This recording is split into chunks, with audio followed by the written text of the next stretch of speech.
우리에게 준 하나님의 말씀 보겠습니다. 고린도 후서 12장 7절부터 10절까지 말씀입니다. 고린도 후서 12장 7절부터 10절까지 말씀. 그렇게 긴 내용은 아니니까 함께 읽도록 하겠습니다. 신약 299면에 있습니다. 다 찾으셨나요? 여러분 함께 읽도록 하겠습니다. 여러 계시를 받은 것이 지극히 크므로 너무 자만하지 않게 하시려고 내 육체에 가시 곧 사탄의 사자를 주셨으니 이는 나를 쳐서 너무 자만하지 않게 하려 하심이라. 이것이 내게서 떠나가게 하기 위하여 내가 3번 주께 간구하였더니 나에게 이르시기를 내 은혜가 내게 족하도다. 이는 내 능력이 약한 데서 온전하여짐이라 하시니라. 그러므로 도리어 크게 기뻐함으로 나의 여러 약한 것들에 대하여 자랑하리니 이는 그리스도의 능력이 내게 머물게 하려 함이라. 그러므로 내가 그리스도를 위하여 약한 것들과 능욕과 궁핍과 박해와 공고를 기뻐하노니 이는 내가 약한 그때에 강함이라. 아멘. 오늘 이 말씀을 가지고 성령 받은 사람이라는 제목으로 말씀을 좀 나누려고 합니다. 성령 받은 사람은 어떤 사람일까요? 한번 그런 것을 고민하시면서 오늘 이 말씀을 들어보시기 바랍니다. 참 우리가 인생의 문제가 많이 복잡합니다. 돈의 문제, 인간관계의 문제, 혹은 건강의 문제, 혹은 어떤 사람 성격의 문제, 혹은 어떤 사람 몸의 문제, 살이 안 빠져요. 뭐 이런 문제들, 각가지 다양한 문제들로 해결을 못할 때가 있습니다. 의지의 문제도 있겠죠. 각가지 문제에 빠졌을 때 우리는 그 문제를 해결하려고 뭐합니까? 세상 사람들 그거에 대해서 부단히도 노력하겠고, 우리 믿는 사람들 그래도 하나님 먼저 한번 찾겠죠. 하나님 먼저 찾고 하나님께 기도합니다. 주님 도와주세요. 주님 뭐 해주세요. 그렇게 우리는 기도를 합니다. 그래서 그 기도가 응답이 되면 좋겠는데 되게 어떤 케이스들은 다 응답이 바로바로 안 되죠. 근데 지금 베드로, 지금 바울 같은 경우도 지금 응답이 지금 못 받은 상황인 겁니다. 무려 3번이나 기도했대요. 그리고 3번째 기도할 때 심지어 하나님께서 혼내듯이 혹은 타이르듯이 이제 그만 기도해라라고 심지어 그런 응답까지도 받은 겁니다. 성령 받으면 제가 이 성령에 대해서 왜 지난주에도 성령에 대해서 이야기했거든요. 이번 주 성령에 대해서 이야기하냐면 이제 곧 성령 강림 주일이 조만간 다가오는데 과연 그러면 성령이 뭐고 그럼 성령을 받은 사람은 어떤 사람일까? 그거에 대해서 좀 이야기를 하려고 합니다. 물론 성령을 받으면 문제가 해결되기도 합니다. 완전히. 예를 들면 베드로와 그 다음에 요한이 예수님의 이름으로 안진병자를 이렇게 세울 때 예수님의 이름으로 했더니 그가 안진병이가 일어났습니다. 물론 그런 정말로 성령을 통해서 그 문제가 정말 뿌리채 뽑히는 경우도 있어요. 근데 지금 이 경우, 바울의 경우는 문제가 그대로 늘 자기 안에 있는 겁니다. 우리 애가 이렇게 이 사람, 그러면 바울은 왜 그랬고 베드로는 왜 그렇게 됐느냐라고 물어보실 거 아니에요? 그럼 베드로가 신앙이 더 높고 레벨이 더 높고 바울은 좀 신앙이 좀 낮은가? 라고 생각하시는데 그런 게 아닙니다. 하나님께서는 우리 인생이라는 배가 하나님을 향해서 나아갑니다. 그 종착역에는 심판이라는 게 있겠죠. 가다 보면 인생에 문제가 있습니다. 그 배 앞에 암초가 있는 거죠. 어떤 너무 큰 암초는 하나님이 직접 뽑아내시기도 하십니다. 때로는 이러기도 합니다. 하나님, 주여 이 암초를, 이 인생의 문제를 해결해 주시옵소서. 그러면 하나님께서 뭘 부어주십니까? 성령의 배를 부어주십니다. 그러면 그 배가 암초보다 높아지는 겁니다. 그래서 지나갈 수 있는 거죠. 하지만 그 암초는 뭐합니까? 뿌리채 뽑혔습니까? 아니죠. 그대로 배 밑에 암초가 있는 겁니다. 그러다가 물이 빠지면 다시 암초가 올라오는 거죠. 이렇게 생각하시면 될 겁니다. 즉 인생의 문제가 왜 내가 기도했는데 왜 해결받지 못하느냐? 하나님께서 그때 기도했을 때, 우리가 그때 기도했을 때 하나님께서 살짝 올려주시고 다시 대로 내려가고 그러는 겁니다. 내가 기도했더니 내 성격의 문제 해결받고 싶은데 내 성격이 아직도 쓴뿌리가 남아있다. 그것도 그런 예인 겁니다. 내가 분명히 다 해결하고 싶었는데 다 해결할 줄 알았는데 여전히 내 안에 남아있는 겁니다. 어느 정도 그 부분에서 바울에 대해서 이해가 좀 되셨을 거라 믿습니다. 그래서 바울은 그런 응답을 받은 겁니다. 네 안에 육신의 가시가 있는데 그것을 내가 놔둘 거야 라는 겁니다.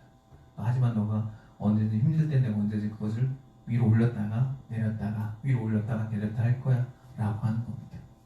왜냐하면 인생은 한 점에서 끝나는 것이 아니라 계속해서 이어지기 때문이죠. 때로는 신앙이 깊어지기도 하고 떨어지기도 하고. 그럼 떨어지면 하나님 그 신앙이 떨어진 것을 어떻게 해요? 가시를 던져서서 가시로 찔러서 그가 다시 올라오게끔 하는 거죠. 그런 의미로 하나님께서는 그에게 가시를 주셨습니다. 바울은 간질도 있었고요. 간질이 왜 있었냐면 바울이 이제 전도 생활하다가 그 돌에 맞았죠. 돌을 맞았는데 이제 머리 부분을 아마 맞았을 거로 추측이 되는데, 그럼 머리를 맞으면 머리에 있는 그 뇌전증이라고 하죠. 그게 심해져서 간질이 걸렸을 확률이 굉장히 크다고. 그래서 늘 바울 옆에 누가 붙어 있었냐? 네. 그렇죠. 우리 누가가 의사인 누가가 늘 옆에서 붙어서 옆에서 잘 간호해주고 있었습니다. 그 바울, 똑똑한 바울이 간질이 걸려서 거품을 막 물고 있었을 때, 그가 막 그렇게 힘들어하고 있었을 때 옆에서 막 누가가 도와주고, 그렇게 똑똑하던 그가 그 지경까지 이뤘을 때 얼마나 그가 겸손해졌을까요? 바울이 있잖아요. 예수님 믿는 사람을 잡으러 쫓아다녔을 때 얼마나 오만했고, 얼마나 지식으로 가득 차 있었고, 얼마나 세상에서 넘버원인 사람이 아니었어요. 그랬는데 예수님 믿으니까 뭐 어떻게 됩니까? 겸손해지는 겁니다. 오만했던 사람이 겸손해지기 시작합니다. 건강했던 그가 간질이 생기니까 조심하게 되고 긴장하게 되고 세상의 위협으로부터 겸손하게 됩니다. 근데 아마 그래도 바울이 이 자신의 병을 가지고 이제 기도를 했다는 거는, 왜 기도를 했냐면 당시 이제 유대인 사람들 그리고 믿는 사람들 입장에서는 야 베드로는 안진뱅이 일으켰더라, 건강하더라, 근데 너는 왜 맨날 비실비실거리고 아프고 맨날 넌 병이 그렇게 많냐라고 아마 손가락질 많았겠죠. 그리고 실제로 신구약에서는 질병을 갖고 있는 사람은 하나님의 저주를 받은 사람이라고도 표현하기도 하죠. 그래서 그런 것들 때문에 자기가 스스로 내가 하나님께 저주를 받았나라는 그런 의구심도 있었을 겁니다. 그래서 하나님께서 너에게 가시를 놨다라고 했지만 그래도 바울은 3번이나 내 이 병 좀 사라지게 해주세요 라고 기도했을 것입니다. 근데 그 답변이 오늘 읽어본 말씀처럼 은혜가 족하다고 하는 겁니다.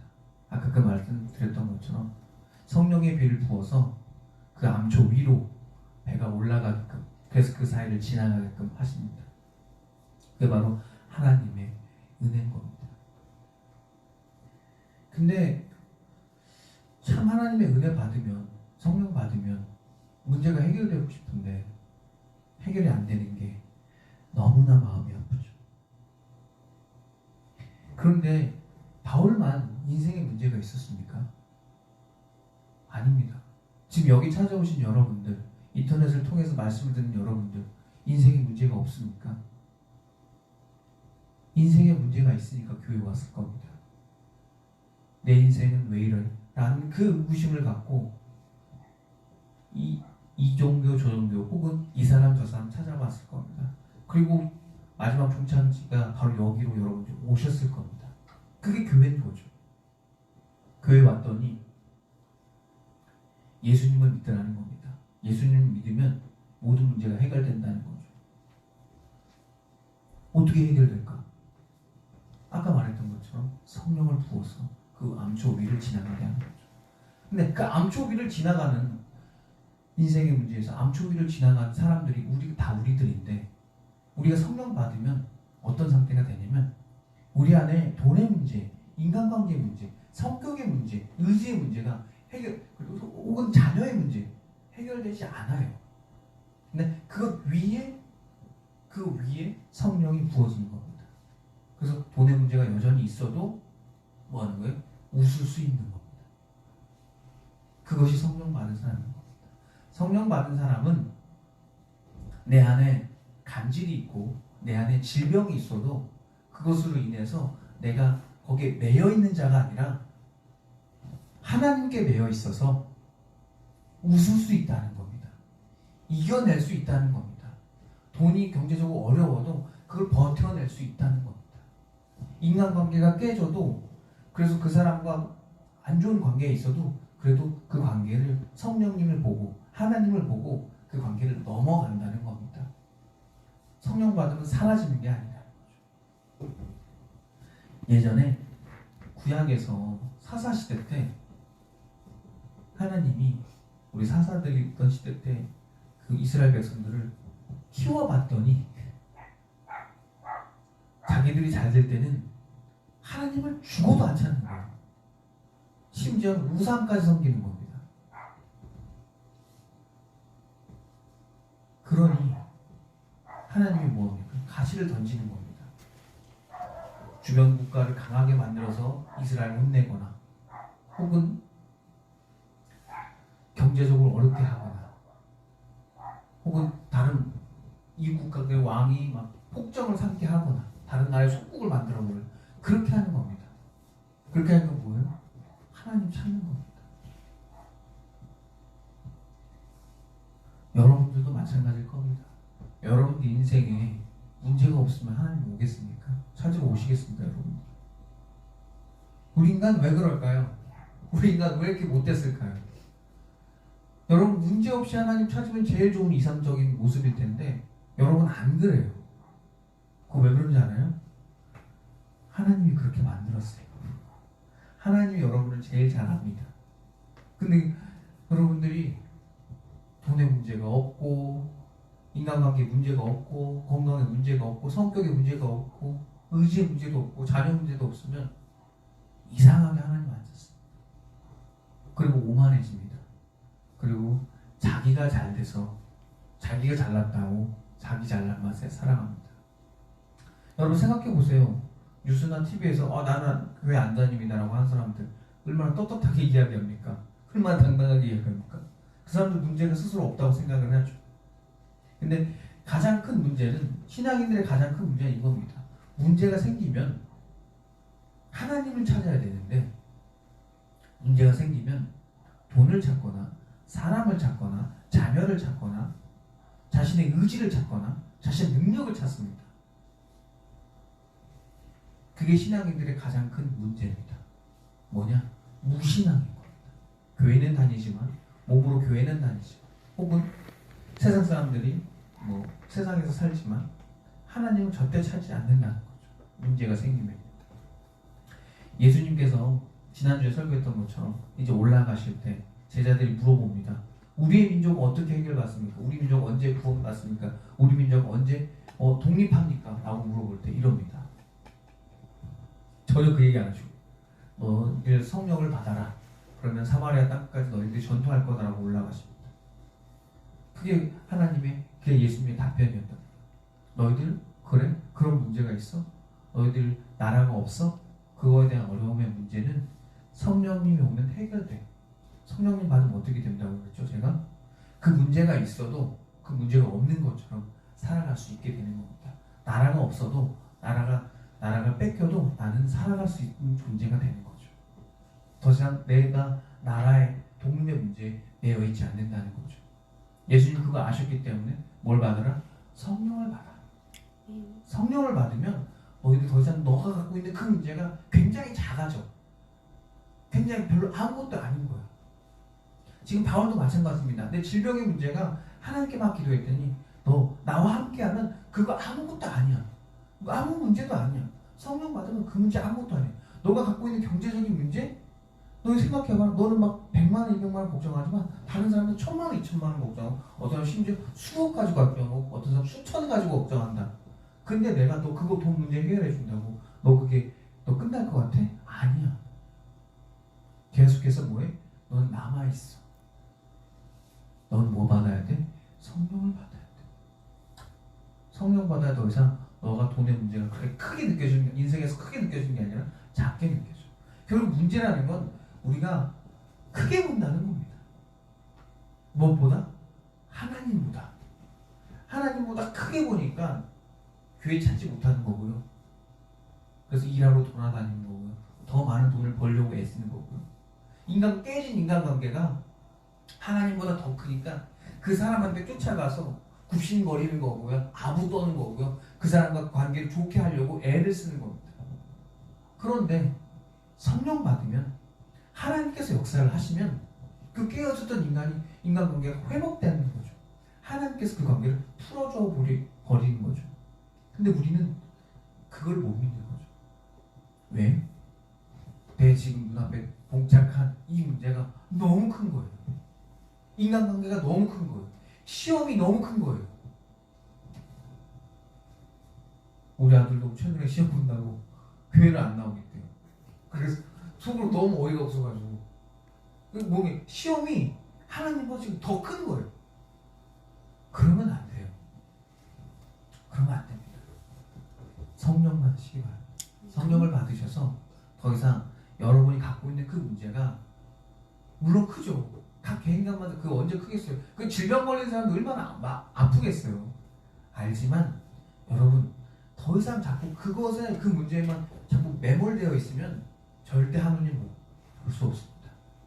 우리가 하나님 보려고 지금 이 교회에 나온 거잖아요. 하나님 보려고 이 방송을 지금 듣고 계시는 거잖아요. 그러면 어쩔 수 없습니다.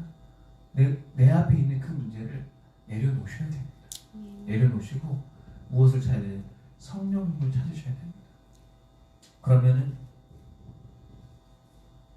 오늘 10절에 있는 말씀처럼 여러분들이 약할 때 강함이 되는 겁니다. 어떻게 약할 때 여러분 강하게 될 수 있습니까? 이렇게 생각하시면 됩니다. 하나님보다 강한 사람은 없습니다. 하나님보다 강한 문제는 없습니다. 그 하나님이 여러분과 함께하는 겁니다. 그게 성령입니다.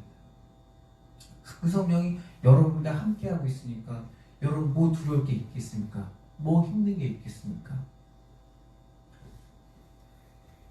우리가 가장 강해질 때는 하나님의 국률이 입혀진 상태인 겁니다. 하나님의 보혈이 우리 안에 씌어진 단계인 거죠. 마지막 심판 때에 우리가 딱 서게 됩니다. 그때 악마들이 고발을 하겠죠. 마귀들이 너가 그때 지었던 죄들, 악행들에 대해서 마귀들이 우리를 고발할 겁니다. 근데 그때 성령님께서, 예수님께서 우리의 죄를 다 없이 해주는 겁니다. 씻겨주는 거죠. 죄라는 게 어떻습니까? 죄는 참 웃긴 게 짓고 나면 죄책감을 느끼죠. 그리고 그게 사라질 것 같은데 자꾸 뭐예요? 기억에 남아요. 악인들은 이걸 잘 기억을 못해요. 왜? 난 당연한 거라고 생각하니까. 그래서 악인들은 마지막 때 억울해하는 거고요. 의인들은 죄 심판에서 뭐예요? 눈물을 흘리는 거예요. 악인들은 억울해하고 나는 억울하다, 나는 의인이다 그럴 거고요. 악인들은 왜냐면 내가 한 건 뭐랄까? 당연한 거라고 할 거고요. 반면에 의인들은, 예수님을 믿는 사람들은 이렇게 말합니다. 그때 내가 했던 그 작은 죄가 너무 마음에 쓰여서 너무 죄송하다고 눈물을 흘릴 때 예수님이 눈물을 닦아주면서 보혈로 감싸주시는 거죠. 참 오묘해요. 그래서 약할 때 강함되는 겁니다. 그래서 분명히 내가 그 죄에 대해서 내가 고백하고 인정할 때 성령님이 우리를 감싸주는 겁니다. 베드로 같은 경우도 베드로는 성격이 급했죠. 바울도 성격 급합니다. 둘 다 성격은 굉장히 모났고 굉장히 강하고 셉니다. 근데 이 두 분들도 성령 받았더니 어떻게 돼요? 똑같습니다. 변해야 되는데 그 자리입니다. 성령을 받으니까 뭐예요? 그 모난 성격 위로 살짝 자기가 올라가는 겁니다. 그러다가 다시 뭐예요? 내려오는 겁니다. 여러분이 이제 이 말씀을 듣고 한 주 동안 이제 여러분의 일터로, 여러분의 삶으로, 여러분의 가정으로 돌아갈 텐데 분명히 지금 여기서 성령 받은 여러분들은 분명히 성격이 아주 그냥 부들부들할 겁니다. 웬만한 거에 대해서 이게 말랑말랑해집니다. 누가 뭐 공격해도 하하하 호호 웃을 겁니다. 근데 우리도 알고 있잖아요. 하루, 이틀, 3일 정도 지나면 뭐합니까? 다시 나옵니다. 그럼 뭐합니까? 성령이 싹 빠진 겁니다. 그러니까 다시 암초가 올라오는 거죠. 성격이 무난 성격이 그대로 드러나는 겁니다. 그럼 뭐합니까? 싸우는 거예요. 서로 싸우고 치고받고 막 화내고 그럽니다. 그러면서 그 사람에 대해서 상대방에 대해서 욕을 하기도 하고 화를 내기도 할 겁니다. 하지만 여러분 그때마다 뭐 하시라고요? 하나님을 찾으시라고. 하나님을 찾으시고 그 사람의 그 상대방의 잘못된 거 못된 거 그거 들춰내기보다 하나님을 들춰내시라고. 내 안에 있는 하나님을 들춰내시기 바랍니다. 내 안에 있는 하나님을 찾기 바랍니다. 그러면 어떻게 되느냐? 저와 여러분 잘 알고 있잖아요. 다시 뭐합니까? 성령의 비가 부어집니다. 그럼 우리 인생의 비는 어떡합니까? 우리라는 존재가 어떡하죠? 다시 올라갑니다. 그럼 어떻습니까? 다시 부들부들해지는 겁니다. 그래서 누가 톡톡 찔러도 허허하고 웃는 겁니다. 괜찮아 괜찮아. 그럴 수 있어. 그럴 수 있어. 아, 제 바쁜가 보다. 저 같은 케이스는 운전을 하니까 누가 그냥 아무 이유 없이 그냥 확 끼어들면 화가 나는 겁니다. 화가 올라오죠. 하루 이틀은 괜찮아요. 근데 3일째 되면 이제 그때부터 슬슬 욕을 합니다. 아, 저씨 하면서 막 욕을 하죠. 그러다가 아차 내가 뭐 했구나? 성령님을 놓쳤구나. 다시 주님 잘못했습니다. 죄송해요. 주님 내게 다시 함께 하셔서 제 마음을 좀 풀어주세요. 그럼 다시 언젠가 오십니다. 성령님은 그런 분입니다. 여러분이 찾으시면 언제든지 와주시는 분이에요. 다만 우리가 찾지 않을 분이죠. 이번 한 주간도 여러분들에게 숙제를 내드리면 여러분들 그래도 좀 신앙이 있으니까 수요일날 정도쯤에 좀 빠지겠죠. 아마 그러실 것 같아요. 수요일날쯤에 한번 기도해 보시기 바랍니다. 성령님 떠나신 것 같은데 다시 좀 오셔서 제 마음에 좀 성령을 좀 부어주셔서 제 마음의 성격의 문제, 의지의 문제, 그리고 자녀의 문제 모든 걸 좀 씻겨내려 주세요. 아니면 저를 좀 약간 성령 안으로 가득 채워놔 주세요라고 기도하셨으면 좋겠습니다. 그래서 이번 한 주간 하나님 안에서 성령으로 승리하는 저와 여러분이 되셨으면 좋겠습니다. 기도하시겠습니다. 한 주 동안 주님 안에서 살았는데 왜 이렇게 화가 나는지, 왜 이렇게 짜증이 나는지, 그 분노 때문에 제대로 하나님을 찾지 못하고 그 문제 때문에 하나님을 크게 보기보다는 문제에 더 크게 보게 될 때가 많습니다. 그때마다 주님 하나님 다시 찾게 해주세요. 그 지혜를 허락해 주시고 그 하나님이 생각나게 해주세요. 우리 성도님들, 우리 중간교회 성도님들 이번 한 주간도 정말 하나님만 찾는 그런 정말 성숙한 신앙인으로 이번 한 주간 승리하게 하여 주시옵소서. 이 모든 말씀 언제나 우리를 사랑하신 나사렛 주 예수 그리스도의 이름으로 기도드렸습니다.